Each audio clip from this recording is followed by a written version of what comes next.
Assalamualaikum warahmatullahi wabarakatuh. Malam ini kita akan belajar satu hal yang spesial sekali, yaitu pemrograman dasar. Bahasa yang saya pilih adalah bahasa C, ya, pemrograman C. Dan kita akan mengenal sebuah compiler legendaris namanya GCC, GNU C Compiler. Ya ini. Kenapa ini spesial? Ya karena sistem operasi Unix, BSD Linux, dan bahkan Windows semua itu dibuat dari bahasa C. Ya, bayangkan. Dan pelajaran ini tidak diajarkan di sekolah-sekolah. Anda masuk SMK, Anda belajar Visual Basic, nggak belajar C. Anda belajar Delphi, Anda nggak belajar C. Ya. Padahal ini penting sekali. Nah, sekarang kita harus mengenal dulu konsepnya. Ya, pemrograman itu, kerjaannya programmer itu berkisar di antara ini loh. Satu baris ini, desain programnya, bukan gambar ya, tapi desain. Ya, ini kompleks sekali, tapi nanti akan Anda pelajari sendiri. Kemudian penulisan, nulis source code ya, nulis kodenya, ngetik kode-kodenya itu di sini penulisan. Kemudian kan penulisannya disimpan. Kemudian kita lakukan namanya compiling, to compile, compile. Ya, kemudian ada namanya linking. Ya, ini compiling, linking, kemudian jadi ya programnya selesai ya, jadi satu yang executable, kemudian dieksekusi ya. Pemrograman sampai sini tok loh, ini loh sampai sini. Oke. Kita nanti akan mengetik source code-nya, terserah pakai apa saja, terserah. Jadi tolong, dengan adanya video ini saya ingin meluruskan ya, bahwasanya banyak anak-anak muda itu tanya di komunitas di internet, anak-anak Indonesia, mereka tanya dengan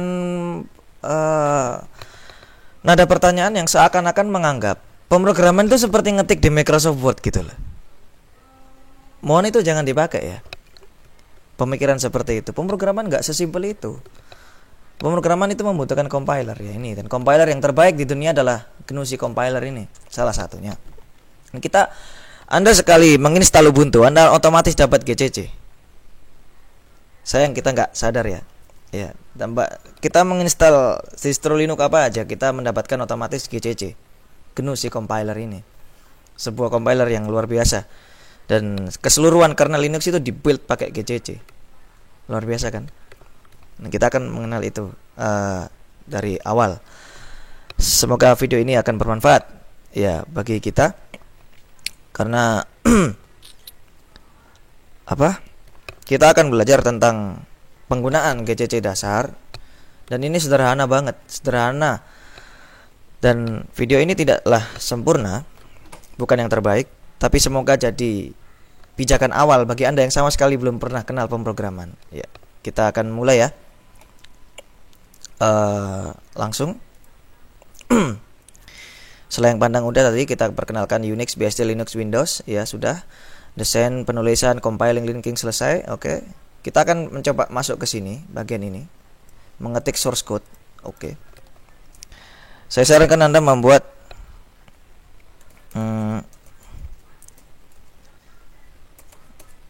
folder di Linux Anda, folder dengan nama latihan. Ya. Saya hapus dulu ya. Oke. Ya. Kosong. Oke. Di sini kita akan mengetik source code ya. Source code itu dulu orang-orang mungkin menyebutnya listing ya, listing kode, entahlah, apalah namanya, terserah. Yang penting sekarang kita akan ketahui dulu.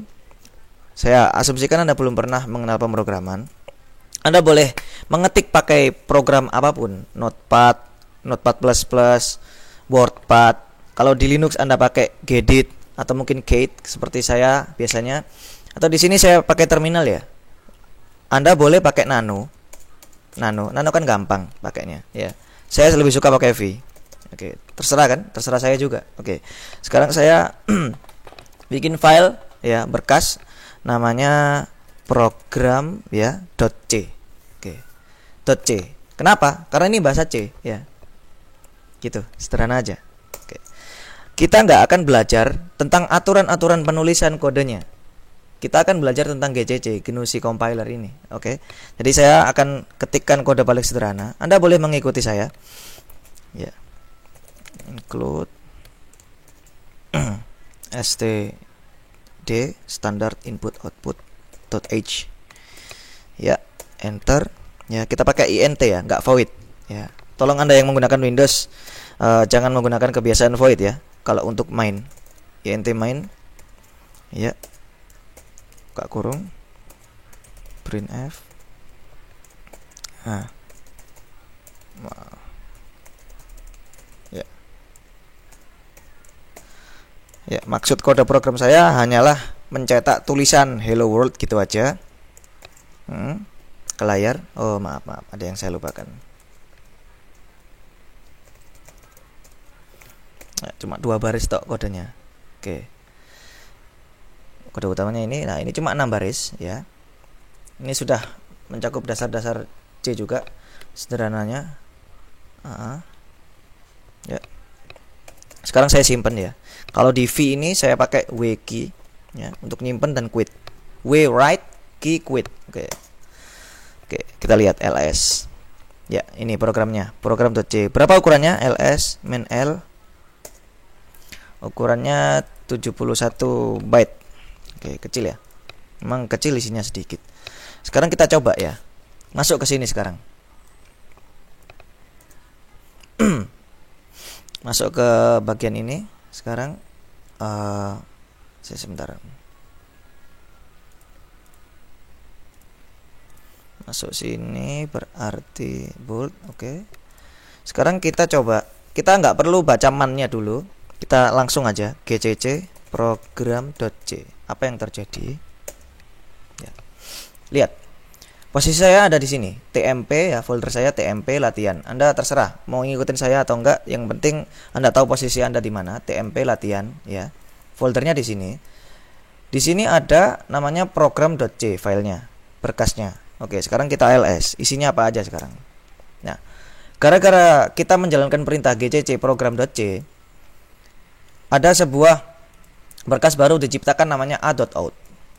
Kalau di bus saya ini, di terminal saya, konsoli saya, warnanya hijau teksnya. Yang ini nama berkasnya warnanya putih. Ya. Ini beda ya. Artinya, yang hijau ini adalah sebuah executable. Ini tadi loh. Desain penulisan ya. Saya tadi udah nulis, kemudian compile, linking. Nah, compiling dan linking ini jadi satu di dalam satu perintah ini. Ya, bisa dipahami ya. GCC itu kalau nggak ada opsinya, otomatis kita panggil gitu aja ya. GCC, kemudian langsung filenya namanya apa. Secara otomatis dia lakukan compiling dan linking. Dan sebelumnya dia lakukan preprocessing. Nah, ini bahasa-bahasa pemrograman. Bahasa-bahasa di dalam pemrograman Anda nanti dulu lah pelajari itu. Yang penting Anda terima dulu. Ini ada compiling dan linking bersamaan, sehingga otomatis hasilnya adalah sebuah executable. Kalau hasilnya executable berarti kita bisa eksekusi. Nah, cara eksekusinya gimana? Kan ini terminal. ./a.out. Ya, ./ itu artinya eksekusi. Jalankan. Oke. Seperti saya bilang tadi, kode saya kan akan menjalankan menuliskan hello world ya ke terminal. Ya. Ke layar. Nah, inilah yang dilakukan oleh program kita. Kita telah berhasil membuat sebuah program tanpa perlu menginstal aplikasi apapun di Ubuntu. Ya. Kan enak. Ya, dengan GCC ini tadi. Nah, sekarang kita pengen lihat ya. Kita pengen lihat gimana kalau misalkan GCC ini kita masuk ke sini ya. Saya anggap Anda udah paham. Saya bold ini saya matikan. Kita masuk ke sini. Kita hapus rm a.out. Kan namanya jelek ya, a.out. GCC ya. Nama programnya apa tadi? Program.c ya filenya ya. Kemudian .o maksudnya .output. Main output maksudnya kita bisa ganti namanya. Program ya. Programku misalkan. Kita ketekan enter. Dia akan melakukan hal yang seperti tadi. Compiling ya, linking, kemudian dia membuat sebuah executable di sini terjadi. Kita ls. Oh, maaf. Keliru. Ya, di sini. ls. Nah, seperti yang saya perintahkan, dia nurut ya. GCC programnya namanya apa, filenya, berkasnya program.c, kita compile dan link menjadi programku. Nah, ini programku. Kita coba ya jalankan /programku. Ya, oke. Bisa dijalankan. Nah, di dalam istilah-istilah ini, executable programku ini, kalau di Windows kita kenal .exe ya, akhiran .exe. Itu nggak berlaku di Linux. Kenapa? Karena Linux mampu membedakan suatu berkas ya, suatu file, nggak ngelihat .c, .h, .exe, .msi, nggak melihat itunya, tapi dia bisa melihat jeruan berkas itu, menentukan dia executable atau bukan. Ya, sehingga dia bisa, di sini kita nggak kenal namanya .exe, nggak kenal ya. Tapi walaupun begitu bisa loh. Kita coba perintah yang tadi ya. Kita buat programku .exe. Walaupun maksudnya bukan exe Windows. Ini Anda bawa ke Windows pun nggak akan jalan. Oke, kita lihat ls. Nah, di sini ada programku .exe. /programku.exe. Namanya aja yang berubah. Ya, sama hasilnya. Oke, hello world di sini. Nah, kita mulai dari awal sampai sekarang di video ke-22 ini kita belum pernah mengenal pemrograman. Dan ini adalah pemrograman yang kita lakukan sekarang ya.